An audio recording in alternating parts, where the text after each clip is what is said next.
Ladies and gentlemen, welcome to Real Talk with Saieed Ali. I am your host, Saeed. I do want to thank you for joining us tonight, Monday the 10th of May, 2021. Now remember, viewers, go onto your Facebook account, type in Real Talk with Saieed Ali, share our page. Those of you who haven't done that as yet, feel free to do so.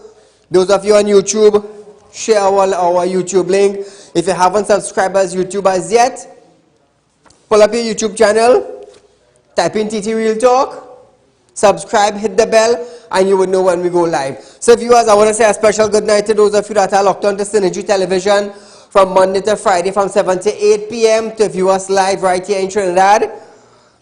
Those of you that's up the island and around the globe, a special good night to you. Remember, viewers, please share our live stream.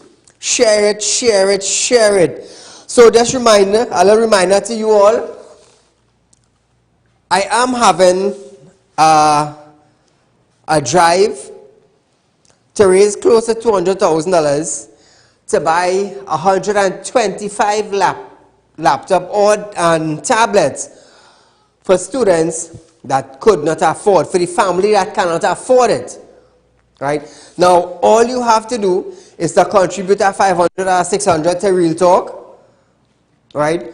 To purchase 125 devices, and in return, you can win an all-inclusive trip for two to Tobago in a luxurious hotel.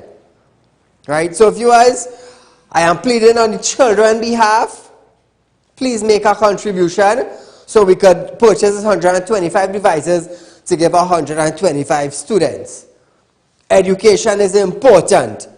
For those of you who know the importance of education, please make a contribution. So viewers, as we start off tonight, the second shipment of 33,600 vaccine from the COVAX facility has arrived in Trinidad and Tobago. Health Minister Terence Dialsing and Pan American Health Organization representative Dr. Erica Wheeler was presented on the tarmac with the shipment. They were on the tarmac compound with the shipment. TNT received its first batch of 33,600 doses on the 30th of March and had previously gotten 2,000 doses from Barbados and 40,000 doses from India. As of Sunday at 4 p.m., 60,174 persons in TNT had been vaccinated. That is the latest update on the vaccination thus far. So remember, viewers, feel free to call in our show tonight, 238-6716. Voice your concerns, voice your opinion. Let me hear what you have to say, because you are a part of Trinidad and Tobago. You are a citizen, you have rights, you have the freedom to ask any question and get answers to from the government. Even though they say they can't give out this information and they can't give out that information, remember, there's the Freedom of Information Act, where you can submit your request or your claim to the government and they will have to answer you. So remember that, viewers. As we move along tonight, Commissioner of Police Gary Griffith have responded to claims that certain businesses are illegally selling prepackaged food in breach of the latest public health regulations. Now, viewers, since the Prime Minister came in and we had a rollback until the 23rd of May, a lot of places have been selling food. And I have been asking the question, if you shut down the restaurant, you shut down the street food, why it is that groceries and bakeries and businesses are allowed to sell food? Now, food would fall under restaurant and street food. Why is a bakery selling chicken and fries? Why would you go into a restaurant, a grocery, and purchase cooked food prepackaged? Why? You see, the government says that they want to control the spread of COVID-19 by shutting down the restaurant and shutting down the street food. because it have gathering. But when you go into the supermarket and you see the prepackaged food, technically you would form a line. You would form a line. And on top of this now, the president of the Supermarket Association, Rajiv Dipti, said they are trying to minimize the intake of persons in the groceries. So technically what you are doing, you are creating a crowd in the grocery. So I give the commissioner thumbs up for responding to claims that certain businesses are illegally selling prepackaged food in breach of the latest public health regulations. Shut down food, let everybody cook home. Because the groceries alone don't have bills and workers to pay. The restaurants, some of them take loans to have their business. The people on the streets who selling the doubles and the gyros and whatever it is, the small chicken roti on the side of the street, they have workers. Some of them paying rent. But we have the groceries selling. Why is this? Why is this? I ask myself, why is this? Now, the commissioner, he reminded persons,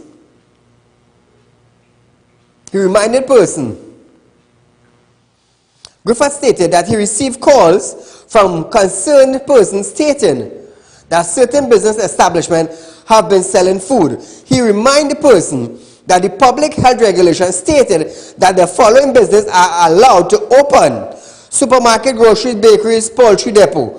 They are allowed to open. Now, Griffith added that some of the businesses listed above sell prepackaged food and are allowed to continue doing so.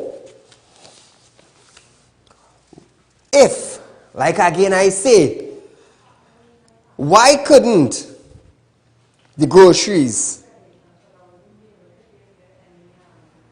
the restaurant, and the man on the street come in accordance? One meeting, sit down, okay, you shut down the food, not a problem. The restaurant man have to live, pay his workers and pay bills. The gyro vendors have to live, the doubles man have to live. Curbside pick up and done with it. Curbside pick up and done with it. You call it, you place your order and you move. And I am sure that there are restaurants who would love to do that. To keep their workers employed, to keep their loan paying, to see about their family, and it will go on. But you do it one-sided. You did it one-sided. And that is the problem we have in.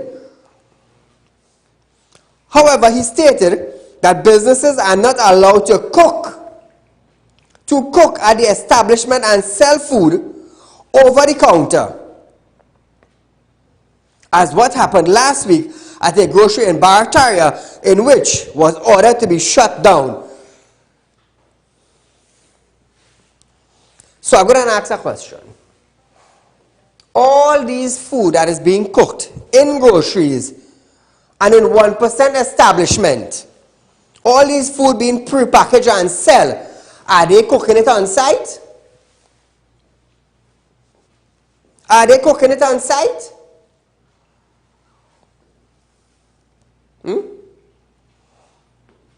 For instance, let's just call a name. We have the Massey stores, not to get in any problem or anything, but we're leading this as an example, as a reference. We have Price Mart. They have cooked food selling, correct, Navin? We have Massey's. They have cooked food selling. But the thing is, the commissioner of police said, however, he stated that these businesses are not allowed to cook at the establishment and sell food over the counter. So I want to know, where are these food being prepared? Commissioner? I would like to know. Because I just called two names, not to get into any bacchanal with them, but to draw a reference to the public.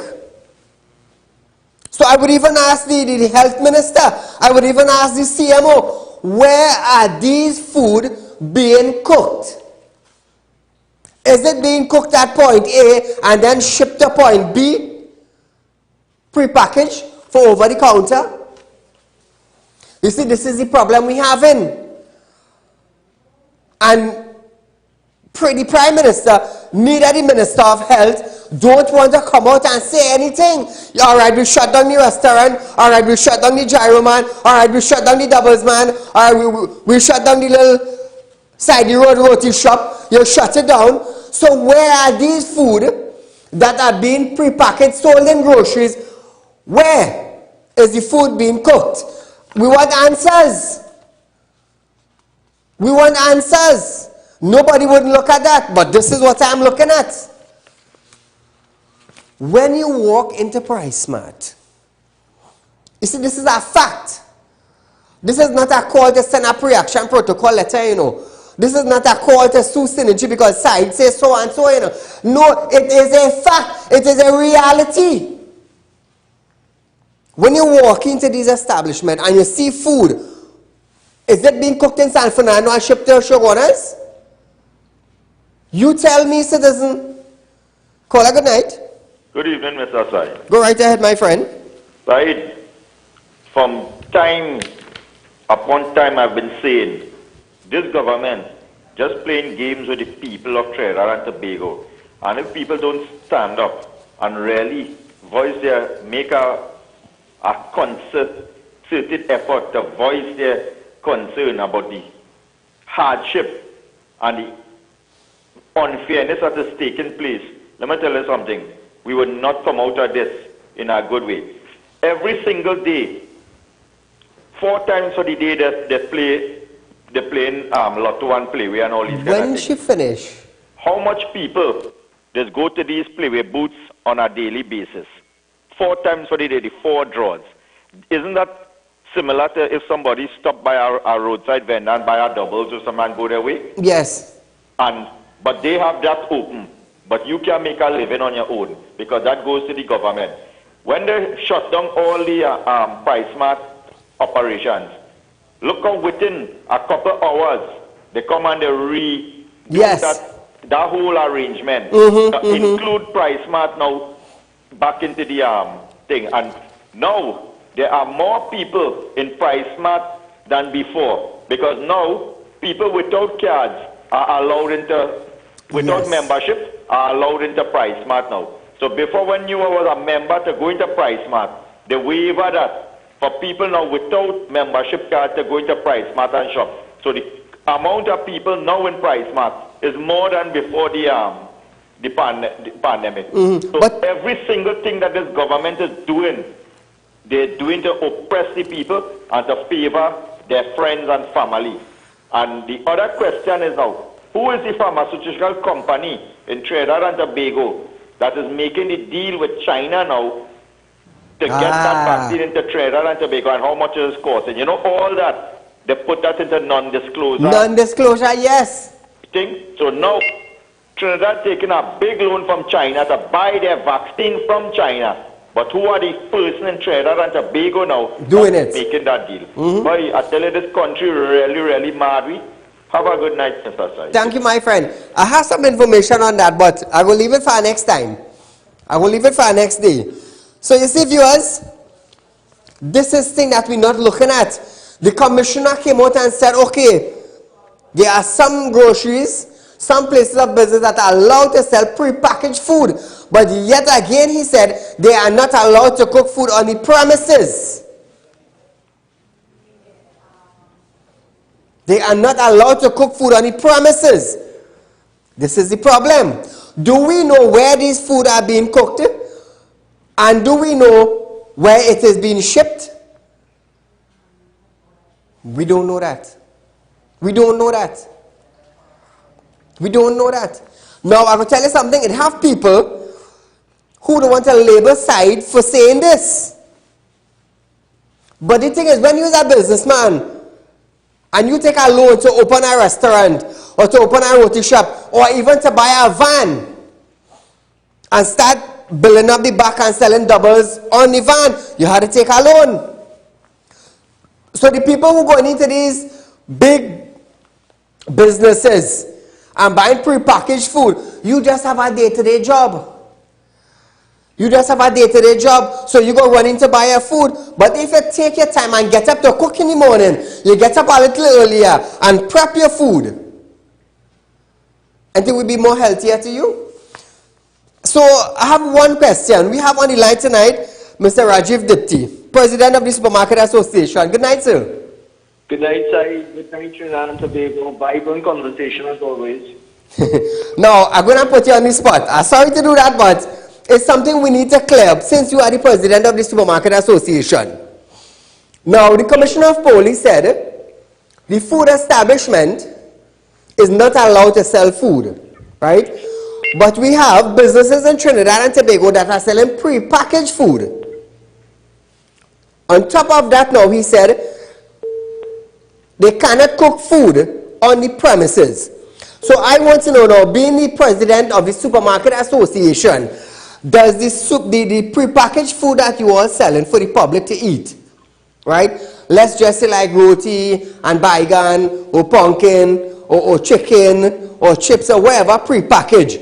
Now, are you all cooking that on site, or is it somebody cooking it on the outside and dropping it pre-packaged for you all to sell? Well, there are a couple of ways to go about that, Saieed. And it's a fair question because it was something that we had to address last week when we saw the closure of a supermarket in Barataria. From what I understand, that supermarket had a restaurant section. Now, how we define restaurants in this context is the customization of meals. So when we talk about prepackaged food, we talk about a meal that is picked and not up for this company. Pick it up and you go. With the restaurant, you could pick almost like a buffet and customize the meal. So that under the regulation and the interpretation of the law, that is illegal. Now, what I have been discussing with my members where the preparation and sale of food is concerned, when the preparation of food is allowed to take place on site prior to the opening of the establishment. Otherwise, it has to be prepared off-site. All right, I understand what you're saying, right? It has to be prepared on site before the establishment open. I understand that. But the Commissioner of Police said, right, that the establishment that they are not allowed to cook at the establishment and sell food over the counter. Now, don't you find that is contradiction to what you said, cook before the business open, and to what the Commissioner of Police is saying, do not cook at the establishment? I understand the Commissioner's dilemma, and I really sympathize with him because the interpretation of the regulation is very vague. And this is one of the reasons that they've established a CTPS hotline. We've had to consult with these same purposes. And we found the reasoning and rationale behind the regulations to be, not very sensible or logical. However, we are working in the framework of what is considered a restaurant, where the food needs to be prepared, how the sale of food should be taking place. And while we might not agree with it, I think that it's something very unfortunate. It's something that we are just adapting to. Yeah. All right, so Mr. Dipti, I do want to thank you for clearing up some of the issues with Trinidad and Tobago, and I know you are always there in case we need you. So thank you very much. Good night, Saeed. Good night, family. Take care. So we have one side saying they're allowed, the next side saying don't cook. So that now, that by itself leave Trinidad and Tobago, and it leave the restaurant, and it leave the roti shop man, and it leave the doubles man now in a maze. In a maze. I mean, if you're shutting down food, you shut down food. You don't favor one person, and while you have the other person, them on strain. You see, so this lockdown thing, yes, you want a lockdown to prevent the spread, but did you put measures, did you think about measures in place? This is what I'm talking about. The preparedness before you're actually going in. Were your preparations properly put in place?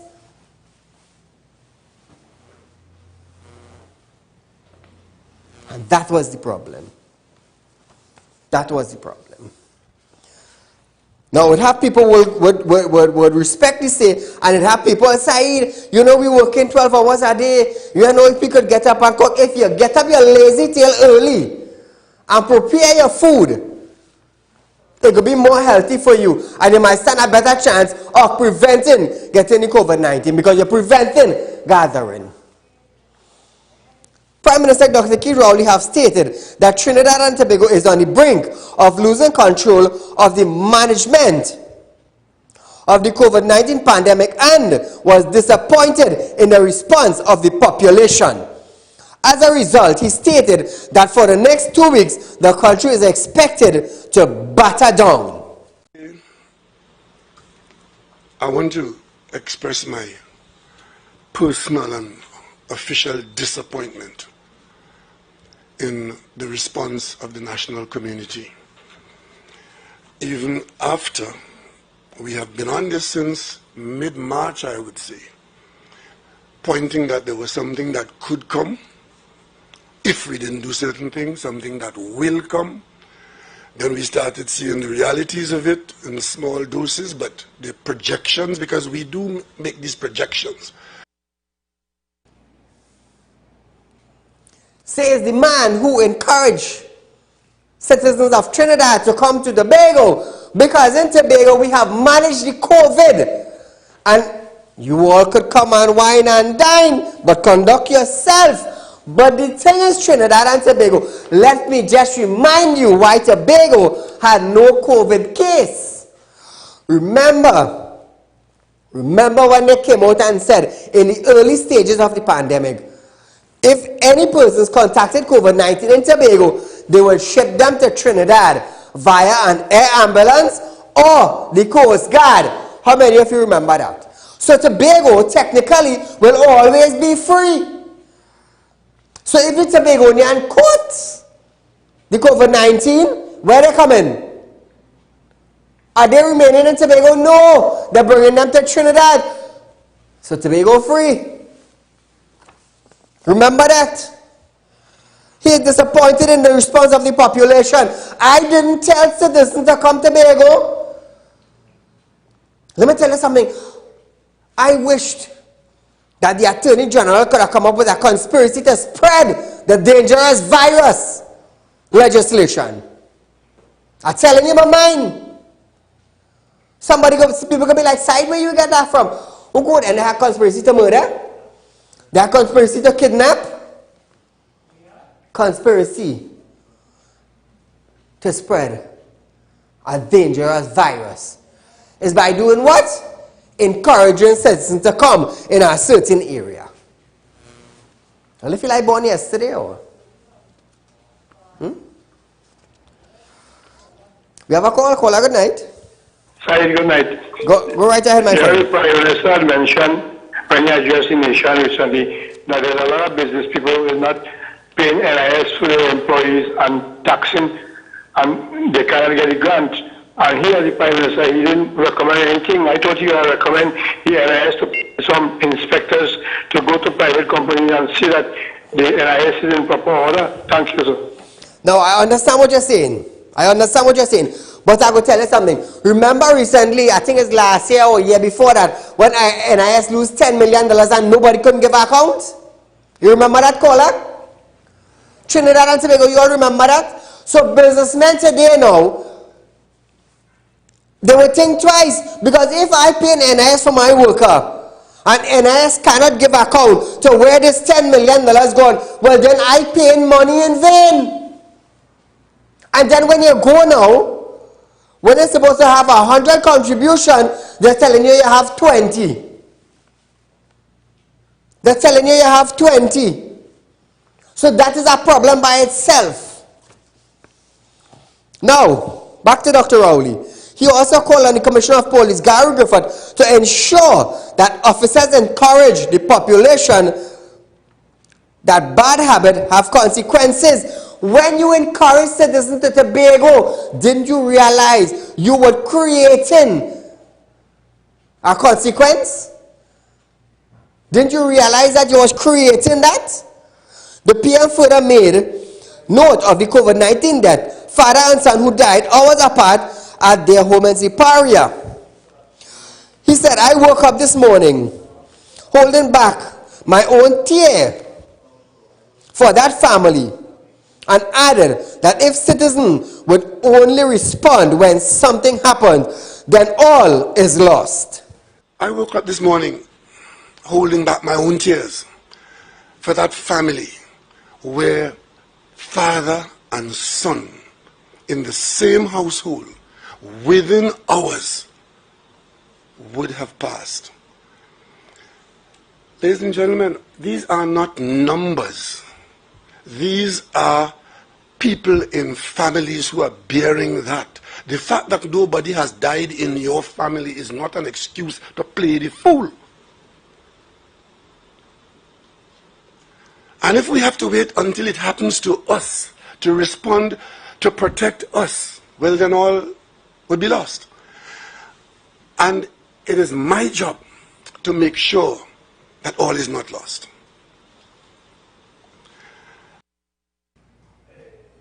And again, I goes back to say, it was your job.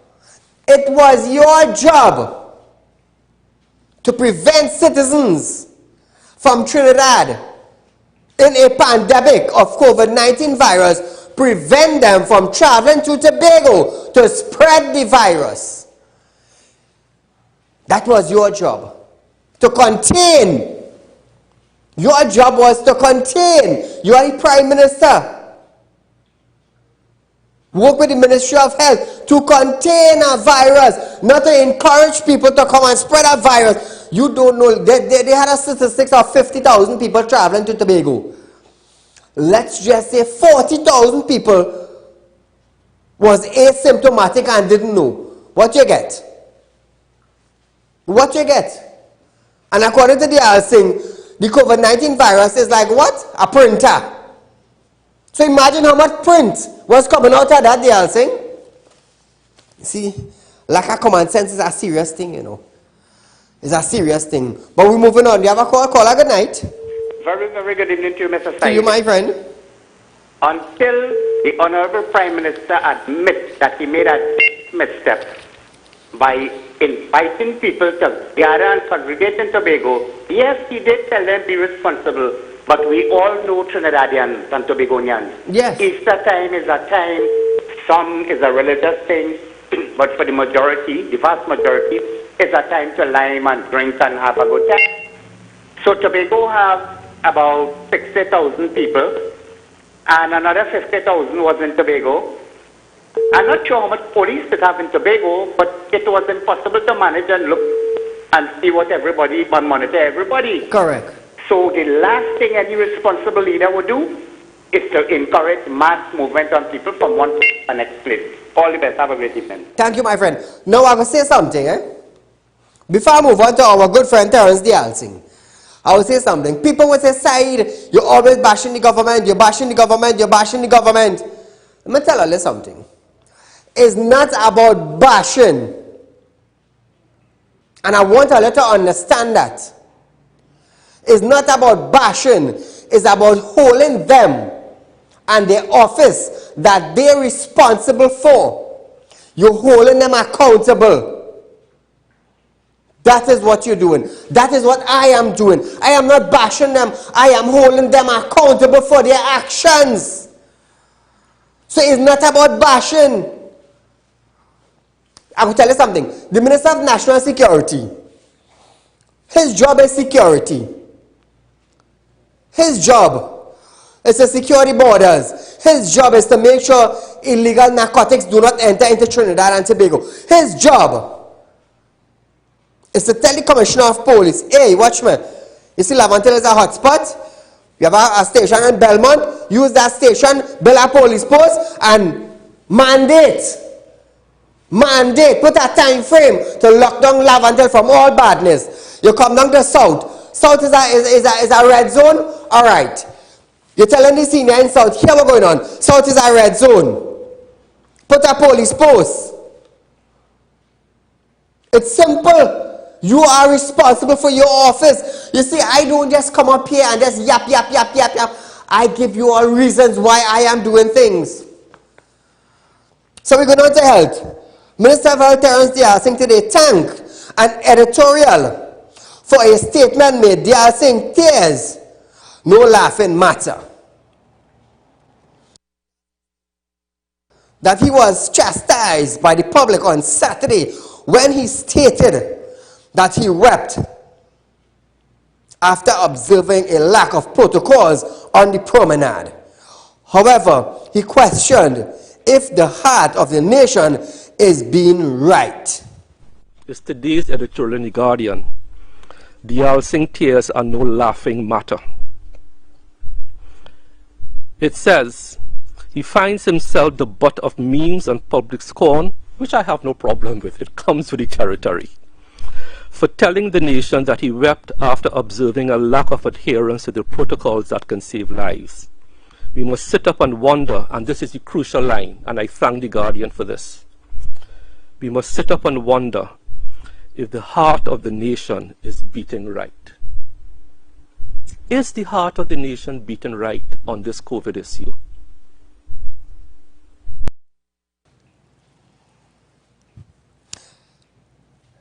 Did the House Speaker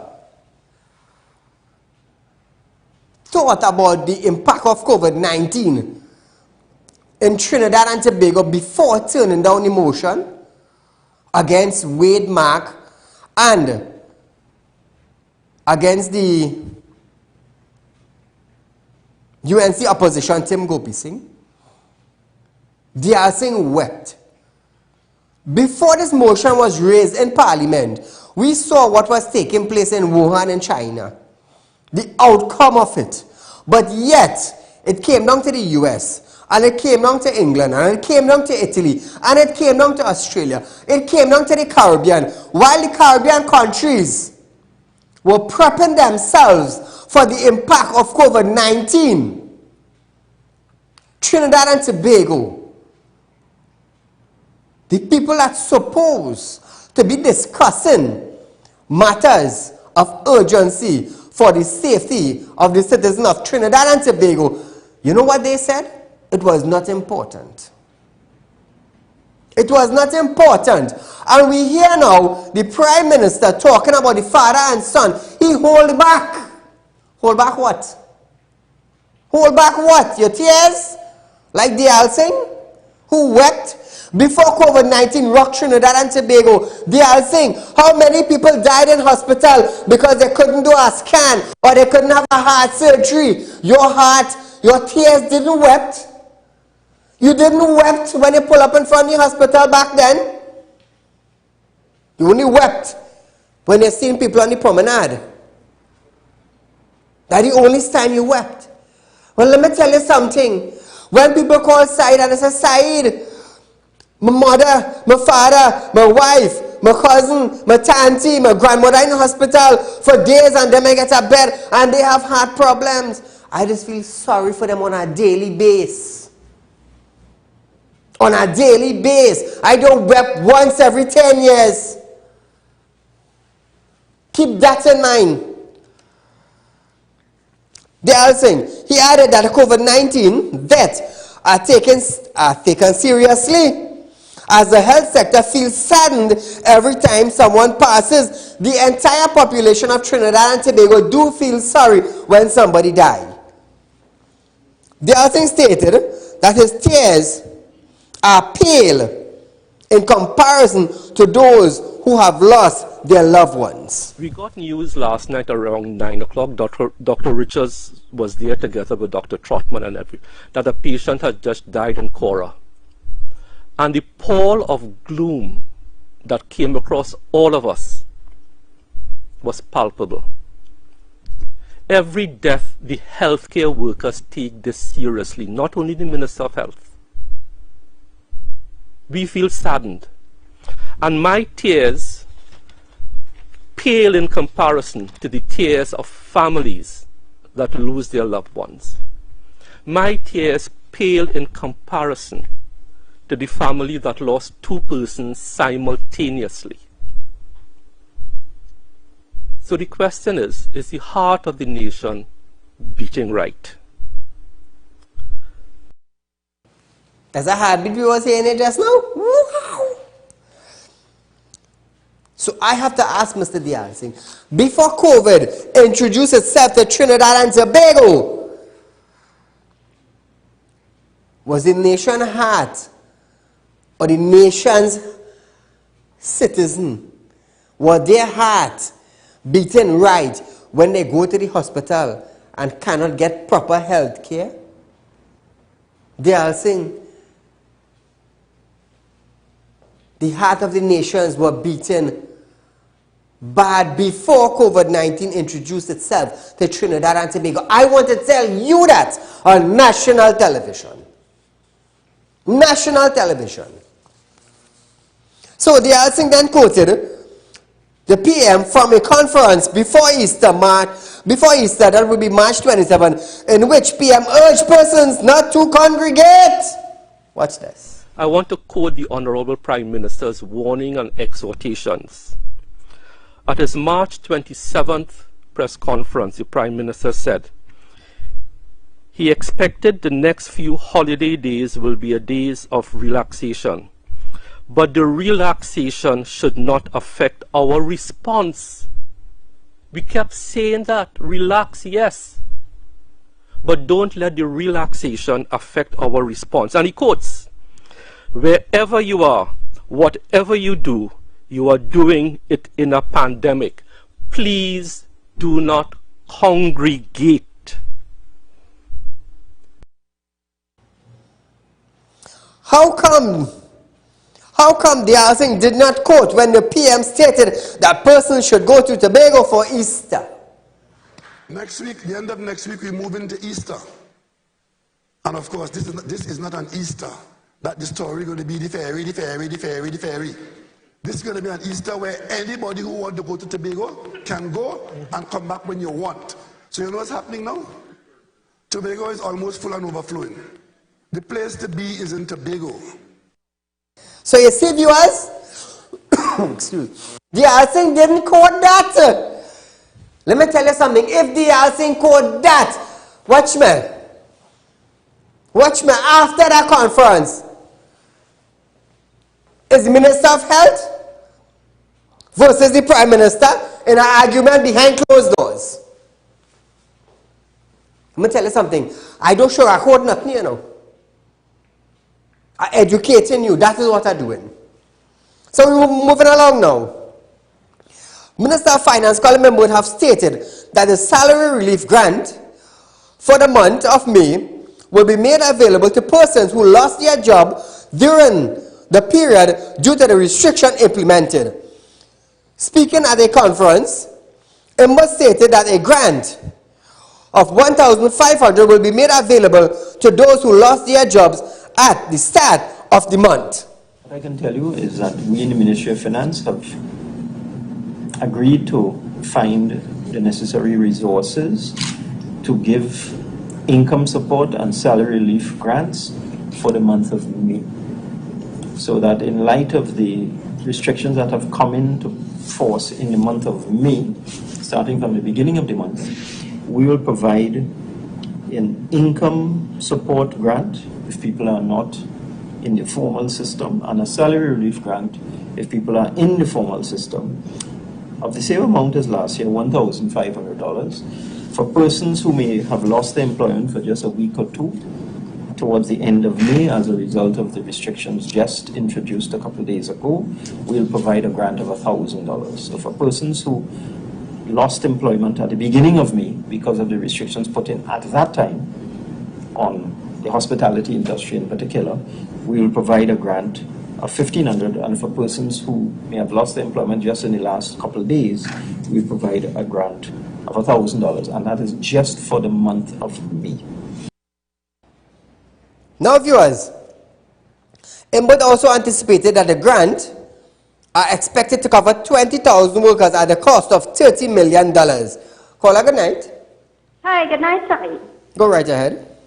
So I have this question. All we're talking about is Prime Minister weeping. But what about the people who weeping because they're not collecting a salary? And this weeping man collecting a whole salary. What about that? Thank you, my dear. Well said. Now, he noted, Finance Minister, he noted that as of today, an innovative program begun in the Ministry of Agriculture in which 25,000 food baskets would be distributed. The Ministry of Agriculture also today began the implementation of quite an innovative program. Some of you may have seen something circulating on TikTok. For those of you who watch social media, I think there's advertisement on TikTok. And the way it goes is dasheen, cassava, plantain, squash, pineapple, citrus, pawpaw, cucumber, bodi, peppers, tomato, and some chicken. So today, the Ministry of Agriculture, I'm advised by the Minister of Agriculture that today the Ministry of Agriculture started the rollout of a program. Just let me get the details here. The Ministry of Agriculture is committed to, in this month, maybe going into the first week in June, to provide 25,000 food baskets with all of the things I just mentioned there. In addition to all of the vegetables, would be 2 locally processed chickens. I'm told that today the program began to roll out in 18 of the 41 constituencies, and 2,000 families began to receive these food baskets today. Now viewers, Imbert stated 25,000 food basket, right? Imbert reiterated that a food basket program will be funded for 3 months and probably down to the end of September. Now, what I would like to know is that these food baskets, are they purchasing food that are grown in Trinidad from the local farmers, or are they purchasing imported vegetables? This is a big question. Are they supporting the local farmers by purchasing local grown produce, or are they purchasing the produce that was shipped into Trinidad and Tobago by suppliers? This is something that I believe the Minister of Agriculture, Clarence Shambarat, should clarify for the citizens of Trinidad and Tobago. I will try to get him tomorrow night to clarify that. Epidemiologist Dr. Avery Hines have stated that Trinidad and Tobago is experiencing more death among women and younger persons as a result of the ongoing surge in the number of COVID-19 cases being reported daily. He stated that while the distribution of deaths were about 75% male to 25% female, a change has been noted.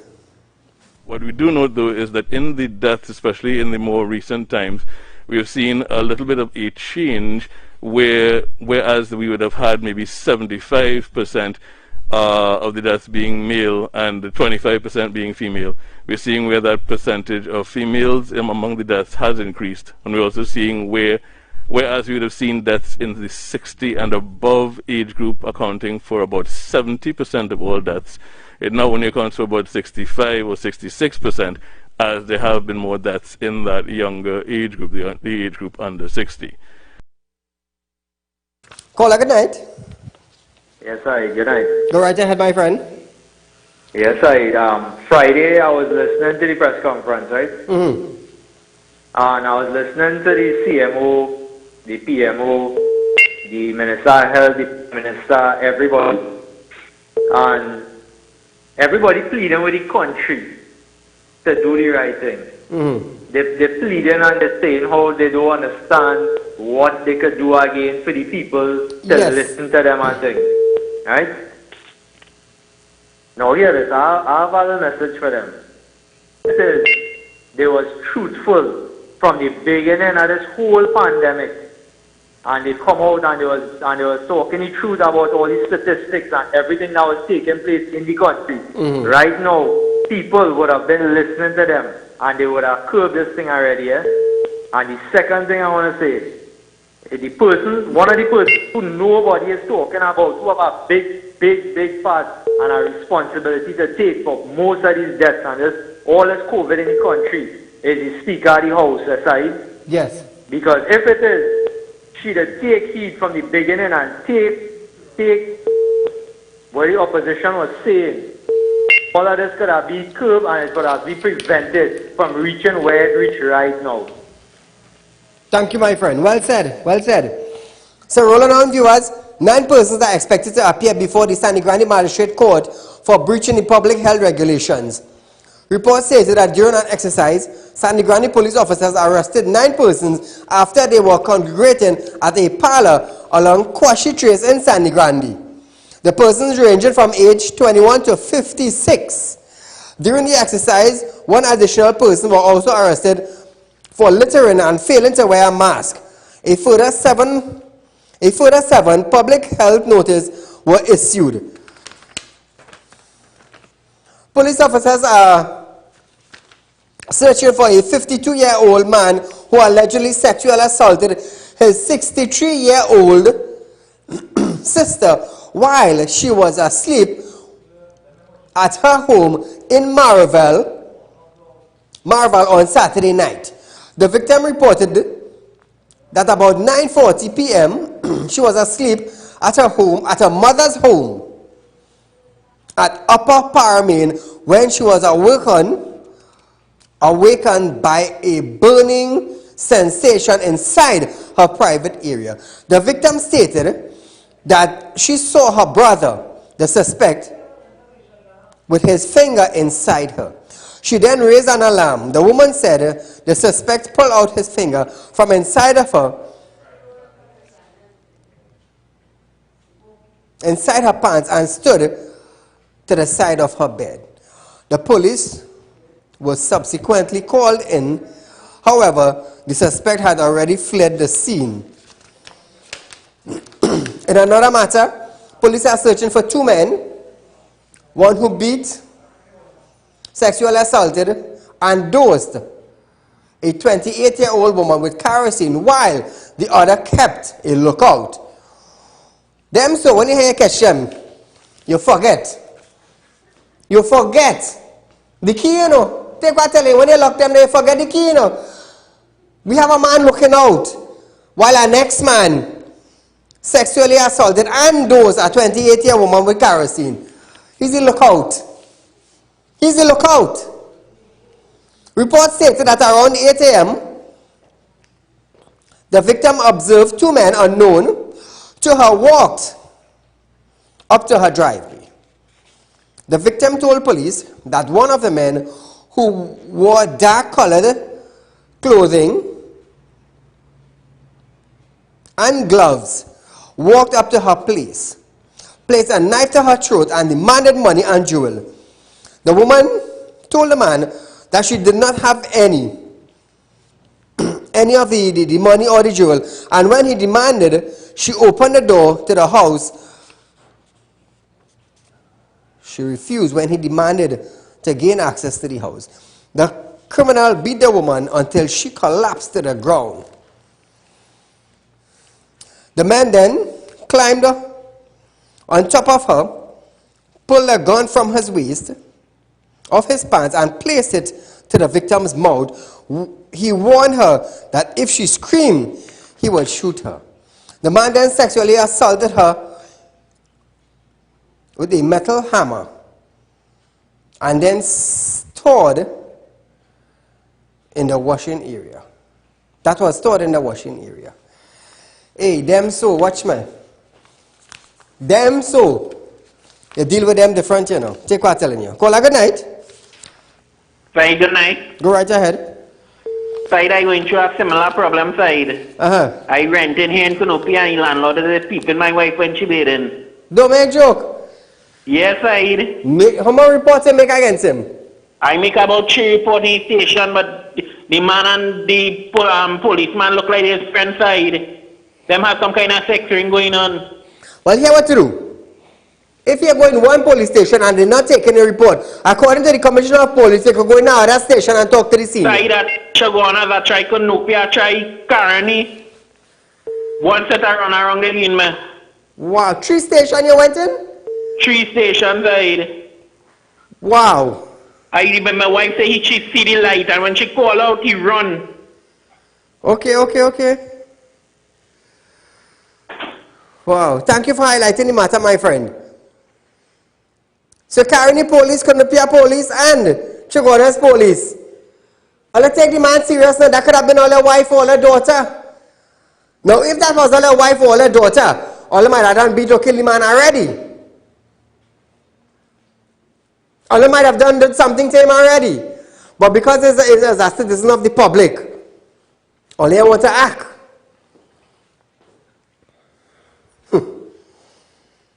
So viewers, things are getting very, very serious in Trinidad and Tobago concerning the COVID-19. And you know, a lot of people will say, Saeed, you're bashing the government, you're bashing the government, you're bashing the government. No, we're not bashing the government. All they're complaining about the road. When they go down a pothole, it busts in your tire, it bends in your rim, it bursts in your shock.